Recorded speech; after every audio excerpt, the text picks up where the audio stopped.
ಎಲ್ಲರಿಗೂ ನಮಸ್ಕಾರ. Village accountant ಇವಾಗಲೇ ಕರ್ನಾಟಕ ಸರ್ಕಾರದಿಂದ ಪೋಸ್ಟ್ಗೆ ಕರೆದಿರುತ್ತಾರೆ. ಇದರಲ್ಲಿ ಮುಖ್ಯವಾಗಿ ಅವರು ನೋಟಿಫಿಕೇಶನ್ ಅನ್ನು ಜಾರಿಗೆ ಮಾಡಿರುತ್ತಾರೆ. ಅದರಲ್ಲಿ ಏನೇನು ಬರುತ್ತೆ ಅಂತ ನಾವು ನೋಡೋಣ. ಇದು ಮೊದಲ ಬಾರಿಗೆ ಎಕ್ಸಾಮ್ ಕಂಡಕ್ಟ್ ಮಾಡ್ತಾ ಇರೋದು. ಮುಂಚೆ ಎಲ್ಲ ಮೆರಿಟ್ ಬೇಸ್ಡ್ ಮೇಲೆ ಸೆಲೆಕ್ಷನ್ ಆಗ್ತಾ ಇತ್ತು. ಇವಾಗ ಇದರದೇ ಆದಂಥ ಎಕ್ಸಾಮ್ ಕಂಡಕ್ಟ್ ಮಾಡಿ ಇವಾಗ ಎಕ್ಸಾಮ್ ನಡೆಸ್ತಾ ಇದ್ದಾರೆ. ಇದರಲ್ಲಿ ಮುಖ್ಯವಾಗಿ ಪೋಸ್ಟ್ಗಳ ಡೀಟೇಲ್ಸ್ನ ನಾವು ನೋಡೋಣ.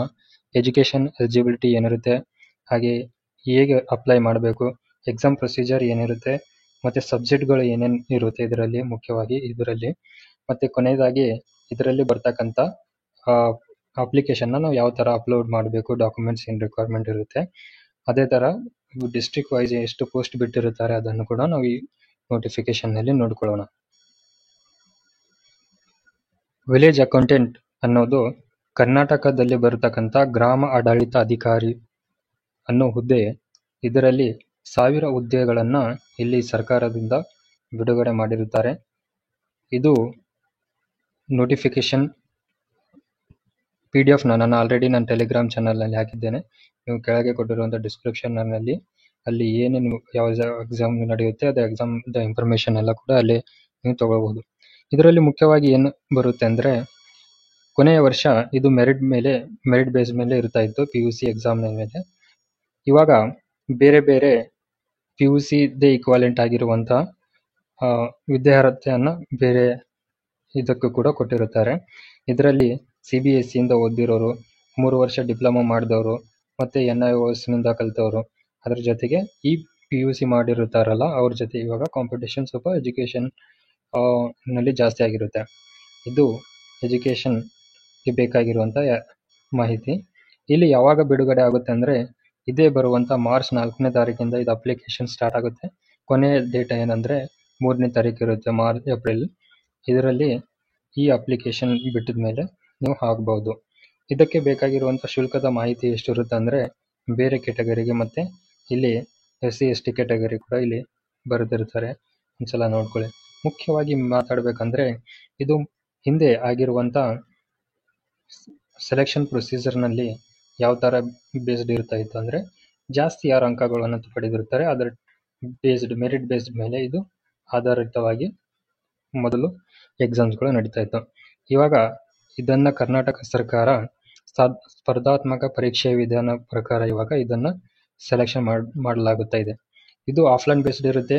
ಮೊದಲ ಬಾರಿಗೆ ಯಾರು ಅಪಿಯರ್ ಮಾಡುತ್ತಾರೆ ಅವರು ಒಂದ್ಸಲ ಟೆಲಿಗ್ರಾಮ್ ಚಾನಲ್ನಲ್ಲಿ ಇದರ ಪ್ರೊಸೀಜರ್ ಬೇರೆ ಬೇರೆ ಎಕ್ಸಾಮ್ಗಳಿಗಾಗಿರುತ್ತೆ ಅಂತ ನಾನು ಬೇರೆ ಎಲ್ಲ ಇನ್ಫಾರ್ಮೇಷನ್ ಶೇರ್ ಮಾಡಿದ್ದೇನೆ, ಅದರಲ್ಲಿ ನೀವು ನೋಡ್ಕೋಬೋದು.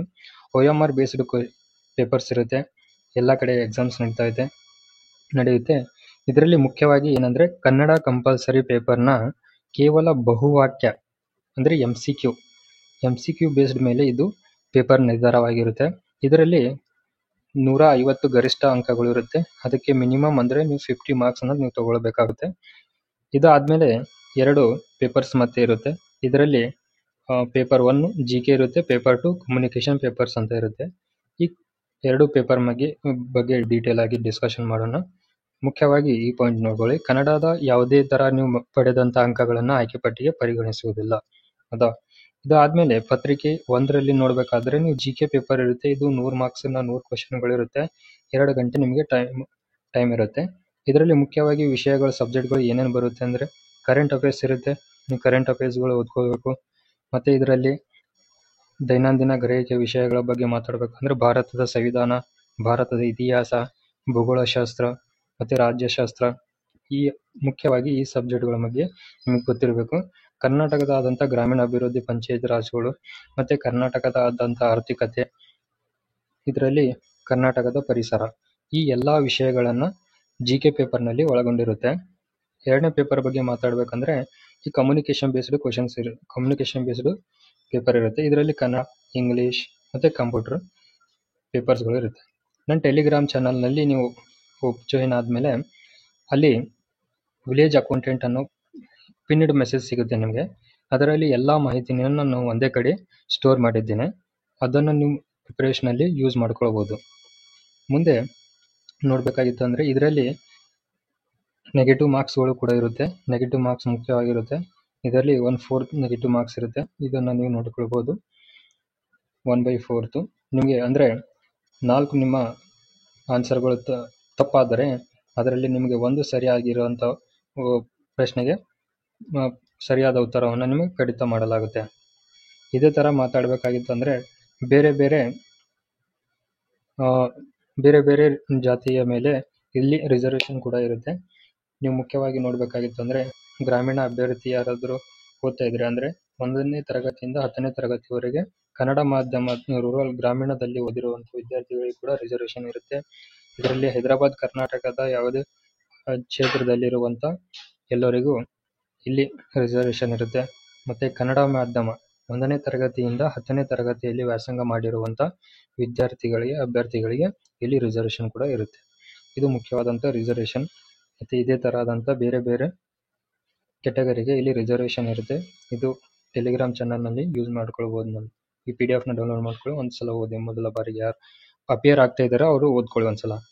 ನೆಕ್ಸ್ಟ್ ಅಪ್ಲೋಡ್ ಮಾಡೋಕ್ಕೆ ಡಾಕ್ಯುಮೆಂಟ್ ಏನೇನು ಬೇಕಂದರೆ ನಿಮ್ಮದು ಆಧಾರ್ ಕಾರ್ಡ್ ಬೇಕಾಗಿರುತ್ತೆ, ಮತ್ತು ಅಂಕಪಟ್ಟಿಗಳು ಬೇಕಾಗಿರುತ್ತೆ PUCದಾಗಲಿ, ಮತ್ತು SSLC ಮಾರ್ಕ್ಸ್ ಕಾರ್ಡ್ ಬೇಕಾಗುತ್ತೆ. ಪ್ರಮಾಣ ಪತ್ರ ಯಾವುದಕ್ಕೂ ಸಂಬಂಧಪಟ್ಟಿರುತ್ತೆ, ಅದು ಜಾತಿ ಪ್ರಮಾಣ ಪತ್ರ ಮತ್ತು ಕಾಸ್ಟ್ ಇನ್ಕಮ್ ಸರ್ಟಿಫಿಕೇಟ್. ಮತ್ತು ನೀವು ಗ್ರಾಮೀಣ ಅಭ್ಯರ್ಥಿ ಆದರೆ ಅದಕ್ಕೆ ಪ್ರಮಾಣ ಪತ್ರ ಕೊಡಬೇಕಾಗುತ್ತೆ. ಕನ್ನಡ ಮಾಧ್ಯಮದಲ್ಲಿ ಕನ್ನಡ ಮಾಧ್ಯಮ, ಮತ್ತು ಹೈದರಾಬಾದ್ ಕರ್ನಾಟಕದ ರಿವಿಷನ್ ಅಂತ ಇದ್ದರೆ ನೀವು ಅದಕ್ಕೆ 371 ಸರ್ಟಿಫಿಕೇಟ್ ಕೂಡ ಕೊಡಬೇಕಾಗುತ್ತೆ. ಇಲ್ಲಿ ಬೇರೆ ಕೆಟಗರಿ ವೈಸ್ ಆಗಿರುವಂಥ ಡೆಸಿಗ್ನೇಷನ್ ಇಲ್ಲಿರುತ್ತೆ. ಇದನ್ನು ನೀವು ಒಂದ್ಸಲ ನೋಡ್ಕೊಳ್ಬೋದು. ಇವಾಗ ಇದು ನಾನ್ HKಯಲ್ಲಿ ಆಗಿರುವಂಥ ವಿಲೇಜ್ ಅಕೌಂಟೆಂಟ್ ಹುದ್ದೆಗಳು ಯಾವ್ಯಾವ ಜಿಲ್ಲೆಗಳಲ್ಲಿ ಎಷ್ಟಿದೆ ಅಂತ ಇಲ್ಲಿ ಕೊಟ್ಟಿರುತ್ತಾರೆ. ಮೇಲಿಂದು ನಾನ್ HK ಇರುತ್ತೆ, ಇದು HK ವರ್ಗದವರಿಗಿರುತ್ತೆ. ಇಲ್ಲಿ ಮುಖ್ಯವಾಗಿ ಯಾವ ಜಿಲ್ಲೆಗೆ ನೀವು ಸಂಬಂಧಪಡ್ತೀರೋ ಆ ಜಿಲ್ಲೆಯ ಇಲ್ಲಿ ಎಷ್ಟು ಹುದ್ದೆಗಳನ್ನು ಇದೆ ಅಂತ ಇಲ್ಲಿ ಕೊಟ್ಟಿರುವಂಥ ಇಂಪಾರ್ಟೆಂಟ್ ಮಾಹಿತಿ ಇದು. ಇದನ್ನು ನೀವು ಒಂದ್ಸಲ ನೋಡ್ಕೊಳ್ಳಿ. ಇದೆ ಮತ್ತು ಇದರ ಜೊತೆಗೆ ನೀವು ಒಂದು ಅಭ್ಯರ್ಥಿ ಒಂದು ಜಿಲ್ಲೆಗೆ ಮಾತ್ರ ಅಪ್ಲೈ ಮಾಡೋದಕ್ಕೆ ಅವಕಾಶವಿರುತ್ತೆ. ಇದನ್ನು ಒಂದ್ಸಲ ನೋಡ್ಕೊಳ್ಳಿ. ಇದರಲ್ಲಿ ಬಂದಿರತಕ್ಕಂಥ ಈ ಹುದ್ದೆಗಳ ಮೇಲೆ ಮತ್ತೆ ಕೆಟಗರಿ ವೈಸ್ ಮೇಲೆ ಇದು ಕ್ಲಾಸಿಫಿಕೇಶನ್ ಮಾಡಲಾಗಿರುತ್ತೆ. ಹೌದಾ? ಇದರ ಕ್ಲಾಸಿಫಿಕೇಶನ್ PDF ನಾನು ಆಲ್ರೆಡಿ ನನ್ನ ಟೆಲಿಗ್ರಾಮ್ ಚಾನಲ್ನಲ್ಲಿ ಅಪ್ಲೋಡ್ ಮಾಡಿದ್ದೇನೆ. ಅದನ್ನು ನೀವು ನೋಡ್ಕೊಳ್ಬೋದು. ಜಾಸ್ತಿ ಯಾವುದಕ್ಕೆ ಇದೆ, ಇಲ್ಲಿ ತುಮಕೂರು, ಮೈಸೂರು ಮತ್ತು ಮಂಡ್ಯ, ಈ ಥರ ಬೇರೆ ಡಿಸ್ಟಿಕ್ಗಳಿಗೆ ತನ್ನದೇ ಆದಂಥ ಹುದ್ದೆಗಳ ಸಂಖ್ಯೆ ಕೊಟ್ಟಿರುತ್ತಾರೆ. ಕಲಬುರಗಿಯಲ್ಲಿ 67 ಇರುತ್ತೆ, ಬೀದರ್ನಲ್ಲಿ 19.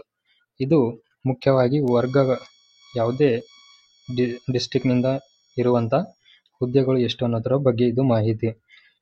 ಇದ್ರ ಜೊತೆಗೆ ಇದು ನನ್ನ ಟೆಲಿಗ್ರಾಮ್ ಚಾನಲ್.